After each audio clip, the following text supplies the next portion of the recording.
Hello साथियों, नमस्कार। मैं आकाश पांडे, आपका दोस्त, आप सबका स्वागत करता हूं। 19 जनवरी 2022 है साथियों, जैसा कि आप सब जानते हैं। आज हम फिर उपस्थित हो गए आप सबकी क्लास लेने के लिए। ठीक साथियों, धीरे धीरे तबीयत में सुधार हो रही है, कोई बात नहीं, लेकिन क्लास तो लेना ही लेना है। तो साथियों, हमें आशा है कि आप सब भी अच्छे होंगे, मस्त होंगे। क्लास नहीं हुई तो थोड़ा सा छूटा होगा, जो छूट गया है साथियों उसको भी हम कवर करेंगे। क्लास के बीच में 2-2, 3-3 क्वेश्चन लेकर के, उसकी चिंता आप थोड़ा सा भी मत कीजिएगा। ठीक, तो साथियों आगे हम सेशन को आगे बढ़ाते हैं। मां सरस्वती को प्रणाम करते हैं। खुद को इतना कमजोर मत होने दो कि तुम्हें किसी के एहसान की जरूरत हो साथियों। एहसान पे कभी पलने की कोशिश मत करना, इससे अच्छा है कि मौत को गले लगा लेना साथियों। मतलब कि मर जाओ भूखे, लेकिन कभी एहसान के तले मत जीना साथियों। और अगर एहसान के तले नहीं जीना चाहते हो तो यही है कि खूब मेहनत करो, दबा के मेहनत करो। जिस भी क्षेत्र में हो, पढ़ाई कर रहे हो तो इतनी पढ़ाई करो साथियों ना, कि आपका अपना मुकाम मिल जाए और आपको एहसान के नीचे जिंदा ही न रहना पड़े। ठीक साथियों, आगे चलते हैं। तो क्वेश्चन नंबर 1 है साथियों, हाल ही पर्यावरण मंत्रालय ने किस पौधे को संरक्षित, ठीक, पौधे की सूची में रखा है साथियों। पौधे तो बहुत है, लेकिन संरक्षित पौधे कौन से रखे गए, ये पर्यावरण मंत्रालय द्वारा बताइए। Option A Neel Kurinji, option B जिमीकंद, ऑप्शन सी चिलबिल, ऑप्शन डी ग्रेडी फ्लोर। ठीक है, ग्रेडी फ्लोरा साथियों। तो ये बताइए क्या है इसका सही answer. Option A Neel Kurinji पौधे को रखा गया है। आगे चलते हैं साथियों, विश्लेषण। पर्यावरण, वन और जलवायु परिवर्तन मंत्रालय MOEF ने वन जीव संरक्षण अधिनियम 1972 की अनुसूची, कितनी अनुसूची ठंड के तहत, ठीक, संरक्षित पौधों की, साथियों ये PCS वाले बच्चे ध्यान दे सकते हैं कि अधिनियम 1972 की अनुसूची ठंड के तहत संरक्षित पौधों की सूची में नील कुरिंजी, ठीक है, स्ट्रोबिलिथेट कुटियाना को सूचीबद्ध किया गया साथियों। अगर इसके बारे में बात करें तो यह 1300 से 2400 मीटर की ऊंचाई पर 30 से 60 सेंटीमीटर की ऊंचाई तक पहाड़ी ढलानों पर उगता है।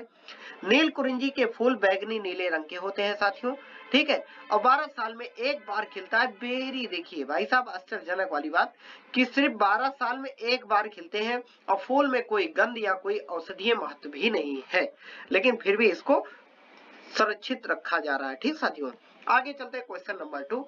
हाल ही में भारतीय पुरातत्व सर्वेक्षण ASI द्वारा कहां पर 12 साल पुराने 2 स्तूपों की खोज की गई। भाई साहब ये अभी कहां खोज किया गया बताइए। Option A Patna, option B Nalanda, option C Jaisalmer, option D Gwalior. साथियों इसका सही आंसर है ऑप्शन बी नालंदा, बिहार में। ठीक, भारतीय पुरातत्व सर्वेक्षण ASI के पटना सर्कल ने राज्य के नालंदा जिले में, किस जिले में, नालंदा जिले में, विश्व धरोहर स्थल नालंदा महाविहार, ठीक है, कहा, नालंदा महाविहार के परिसर के भीतर सराट टीले के पास भू निर्माण गतिविधियों के दौरान 2 1200 साल पुराने लघु स्तूपों की खोज की गई साथियों। कितने, 1200 साल पुराने पत्थर से उकेरे गए स्तूप पर बुद्ध की आकृतियां दिखाई गई हैं और बुद्ध की आकृतियों को दर्शाने वाले पत्थरों को तराश कर बनाए गए ये स्तूप लगभग, साथियों बताया जाता है कि 1200 साल पुराने हैं। कितने, 1200 साल पुराने हैं, नालंदा में पाए गए। ठीक, आगे चलते हैं। क्वेश्चन नंबर 3, भारत और किस देश के बीच द्विपक्षीय नौसैनिक अभ्यास वरुण 2023 का 21वां संस्करण आयोजित किया जाएगा साथियों। बताइए किस किस देश के बीच। आप ये युद्ध अभ्यास जो है साथियों वेरी इंपॉर्टेंट, याद किया करिए, आने वाले एग्जाम में जरूर पूछे जाते हैं। ठीक है, और आप लोग गलत कर देते हैं। तो option A France, option B Canada, option C Japan, option D Australia. इसका सही आंसर क्या है, ऑप्शन ए फ्रांस। ठीक, विश्लेषण देखते हैं। 16 जनवरी 2023 को भारत और फ्रांस के बीच द्विपक्षीय नौसैनिक अभ्यास वरुण, कौन सा साथियों, यह है वरुण को 21वां संस्करण था साथियों, पश्चिमी समुद्र तट से शुरू हुआ। ठीक, ये हो चुका साथियों। भारत और फ्रांस की नौसेनाओं के बीच द्विपक्षीय अभ्यास की शुरुआत वर्ष 1993 में हुई थी। ठीक है, भारत और कब, 1993 में। वर्ष 2001 में इसे वरुण नाम मिला था। इसे क्या, 2001 में वरुण नाम दिया गया। बात करें साथियों तो अगर कहीं पर गरुड़, वरुण और शक्ति आ जाए, कौन सा, गरुड़, वरुण और शक्ति, ठीक साथियों, तो आप इन तीनों को जोड़ लीजिएगा। भाई साहब ये किसके हैं, भारत और फ्रांस के साथ होते हैं युद्ध अभ्यास। ठीक है, ये सब फ्रांस के साथ होने वाले युद्ध अभ्यास है, भारत और फ्रांस। ठीक है, इसका ध्यान दीजिएगा। भारत और फ्रांस के साथ होने वाले युद्धाभ्यास के नाम है गरुण, वरुण और शक्ति। ठीक साथियों। क्वेश्चन नंबर 4 है, हाल ही में भारत का पहला संविधान साक्षर जिला कौन बन गया साथियों, बताइए आप। सही आंसर ऑप्शन ए कोल्लाम, ठीक, option B Jaisalmer, option C Gandhinagar, option D Prayagraj. इसका सही आंसर क्या है साथियों, ऑप्शन ए कोल्लाम। ठीक साथियों, आगे चलते हैं। विश्लेषण, एक उल्लेखनीय उपलब्धि के रूप में केरल का, कहाँ का, केरल का, ठीक, केरल का कोल्लाम जिला देश का पहला संविधान साक्षर जिला बन गया है। इसकी घोषणा 15 जनवरी को केरल के मुख्यमंत्री, कौन है केरल के मुख्यमंत्री, पिनाराई विजयन है। कौन है भाई साहब, पिनाराई विजयन है। और कोल्लम में वित्त मंत्री के.एन. बालगोपाल की अध्यक्षता में एक समारोह में की थी। ठीक साथियों, इसका घोषणा। क्वेश्चन नंबर 5 है आपके सामने, हाल ही में किसानों को कम ब्याज दर पर ऋण उपलब्ध कराने के लिए एसबीआई, ठीक है, स्टेट बैंक ऑफ इंडिया साथियों, एसबीआई और किसके बीच समझौता हुआ है, तो यह भी देख लीजिए। ठीक है, किसानों की खुशी के लिए बात है कि चलो उनको कम ब्याज दर पे तो भाई साहब पैसा मिल जाएगा बैंक से। Option A Paytm, option B WDRA, option C NABARD, option D Canara bank. साथियों इसका सही आंसर है, ठीक है, वाड्रा, ठीक है, ऑप्शन बी। तो इसका सही आंसर क्या है साथियों, वेयर हाउसिंग। इसका पूरा नाम आप देख लीजिए पहले, क्या है, वेयर हाउसिंग, ठीक, warehousing development regulatory authority और एसबीआई ने हस्ताक्षर किए हैं, समझौता किए हैं साथियों MOU पर। ने 16 जनवरी को किसानों को कम ब्याज दर पर ऋण प्राप्त करने, ठीक, में मदद करने के लिए भारतीय स्टेट बैंक के साथ एक समझौता ज्ञापन पर हस्ताक्षर किए हैं साथियों। और समझौता ज्ञापन का उद्देश्य भारत में कृषि वित्त में सुधार के लिए आगे की गतिविधियों को चलाने के अलावा जमाकर्ताओं को लाभ के बारे में जानकारी प्रदान करना है। ठीक, क्वेश्चन नंबर 6, हाल ही में किसके द्वारा LHS, ठीक, LHS 475वीं नामक, ठीक, नए एक्सोप्लैनेट की खोज की गई साथियों। वेरी इंपॉर्टेंट, ठीक है, हमारे अंतरिक्ष से संबंधित क्वेश्चन है। हाल ही में किसके द्वारा, कौन सा, LHS 475वीं नामक नए एक्सोप्लैनेट की खोज की गई, किसकी, एक्सोप्लैनेट की खोज की गई, तो किसके द्वारा, option A NASA, option B ISRO, option C Virgin, option D DRDO। इसका सही आंसर क्या है, ऑप्शन ए नासा के द्वारा। हाल ही में नेशनल, ठीक, एरोनॉटिक्स एंड स्पेस एडमिनिस्ट्रेशन, ठीक, अब इसका नासा का फुल फॉर्म भी देख लीजिए, कई बच्चों को मालूम नहीं होता तो हम बता दें। तो भाई national aeronautics and space administration NASA के जेम्स वेब स्पेस टेलीस्कोप द्वारा LHS 47, ठीक, 475वीं नाम के नए, कौन सा है, 475 LHS, ठीक, 475वीं नाम के एक नए एक्सोप्लैनेट की खोज की गई है। ठीक, LHS 475वीं यह लगभग पृथ्वी के समान आकार का है साथियों, जिसका व्यास पृथ्वी के 99% के बराबर है। यह एक खगोलीय चट्टानी ग्रह है जो पृथ्वी से लगभग 41 प्रकाश वर्ष दूर आर्कटिक नक्षत्र में स्थित है। इसको भी ध्यान दीजिए।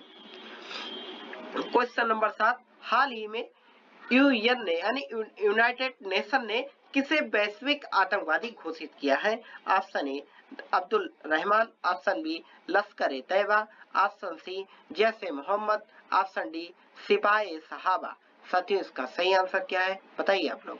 इसका सही आंसर है अब्दुल रहमान। ठीक, संयुक्त राष्ट्र सुरक्षा परिषद यानी UNSC ने अब्दुल रहमान मक्की को वैश्विक आतंकवादी के रूप में सूचीबद्ध किया है साथियों। ठीक है, यह विकास, ठीक है, चीन द्वारा मक्की को प्रतिबंध समिति के तहत सूचीबद्ध करने के प्रस्ताव को अवरुद्ध करने के लिए 2022 में भारत के चीन को करारा जवाब देने के बाद आया है साथियों। मक्की भारत में हमलों की योजना बनाने में, ठीक है, कहाँ पे साथियों, पड़ोसी देश है पाकिस्तान, तो कहाँ हमला करेगा भाई, पड़ोस में ही तो करेगा। मक्की भारत में हमलों की योजना बनाने में शामिल रहा है। उसे पहले ही भारत और संयुक्त राज्य अमेरिका द्वारा एक आतंकवादी के रूप में सूचीबद्ध किया जा चुका है। ठीक, क्वेश्चन नंबर 8, हाल ही में बार्सिलोना ने स्पेनिश सुपर कप फाइनल किसे हराकर अपने नाम किया। हाल ही में बार्सिलोना ने स्पेनिश सुपर कप फाइनल किसे हराकर अपने नाम किया, तो इसका आंसर आप लोग को देना, बताइए किसको हराकर किया साथियों। तो ऑप्शन ए रियल ठीक, Madrid Stoke, option B city लेंटर, ठीक, सिटी लेंटर, option C Milan Crystal, option D ठीक पैलेस। किसके बीच किया गया साथियों, बताइए किसको हराया?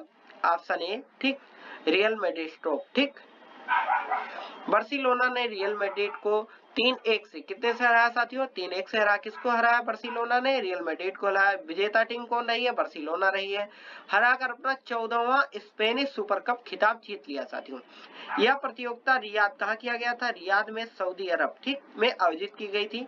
बार्सिलोना ठीक, बार्सिलोना ने 2018 के बाद पहली बार और कुल मिलाकर 14वीं बार सुपर कप जीता है। रियल मैड्रिड ने अब तक 12, अच्छा ये किस चीज का खेल है? तो फुटबॉल का साथियों, इसको ध्यान दीजिए। रियल मैड्रिड ने अब तक 12 बार सुपर कप जीता है। Spanish super cup Spanish football में एक सुपर कप टूर्नामेंट है। यह प्रतियोगिता 1982 से खेली जा रही है, इसका भी ध्यान दीजिए। क्वेश्चन नंबर 9, हाल ही में मुकरम जहां बहादुर का निधन हो गया, वह कहां के आखिरी निजाम थे? यह भी वेरी इंपॉर्टेंट क्वेश्चन है साथियों, बताइए। Option A Hyderabad, option B Belgaum, option C Vijayanagar, option D Adil Shah. इसका सही आंसर क्या साथियों? ऑप्शन ए हैदराबाद के थे, ठीक है। हैदराबाद के अंतिम निजाम क्या नाम था इनका? मुकरम जहां बहादुर का 14 जनवरी 2023 को तुर्की में निधन हो गया। वह हैदराबाद के 8वें निजाम थे साथियों। उनके पिता आजम शाह निजाम और उस्मान अली खान के ठीक बेटे थे साथियों, बड़े बेटे थे। क्वेश्चन नंबर 10 आखिरी क्वेश्चन है, हाल ही में दुनिया की पहली डिजिटल पार्टी कौन बन गई? Option A Bharatiya Janata party, option B Samajwadi party, option C Aam Aadmi party, option D national Congress party. जो भारत जोड़ो यात्रा कर रही है, क्या यह पार्टी हो सकती है? नहीं साथियों, अभी तो वर्तमान में भारतीय जनता पार्टी ही बनी है, ठीक है। दुनिया की पहली डिजिटल पार्टी बन चुकी है साथियों, भारतीय जनता पार्टी बीजेपी। इसकी स्थापना की बात कर ले अगर साथियों, ठीक है, स्थापना, तो इसकी स्थापना 1977 कब साथियों? 1977 में, ठीक, 1977 में, ठीक है। कौन कौन किए थे? पंडित अटल बिहारी वाजपेयी और श्यामा प्रसाद मुखर्जी थे इसमें, ठीक है। इनके द्वारा इसका स्थापना किया गया था, ठीक साथियों। आगे चलते हैं। कल का प्रश्न था, हाल ही में किसे चुनाव आयोग द्वारा बिहार का स्टेट आइकन नियुक्त किया गया साथियों? ये पहले भी बताया जा चुका है साथियों, तो आप लोगों ने सही उत्तर दिया था, मैथिली ठाकुर सही उत्तर है। हाल ही में भारत के स्वतंत्रता संग्राम में भूमिका पर एक नई पुस्तक क्रांतिकारी का विमोचन किया गया, इसके लेखक कौन है? तो इसका सही उत्तर आप लोग कमेंट बॉक्स में दीजिए साथियों, ठीक है। इसका उत्तर आप लोग कमेंट बॉक्स में दीजिए, इसका क्या उत्तर है साथियों। अगर आपको यह वीडियो अच्छा लगता है, ठीक है, वीडियो को अंत तक अवश्य देखा करिए, जैसे अभी तक आप देखे हैं, ठीक साथियों। उसके बाद चैनल को लाइक शेयर कमेंट और सब्सक्राइब भी अवश्य कीजिए। तो साथियों बहुत बहुत धन्यवाद, कल फिर मुलाकात होगी, तब तक के लिए जय हिंद जय भारत।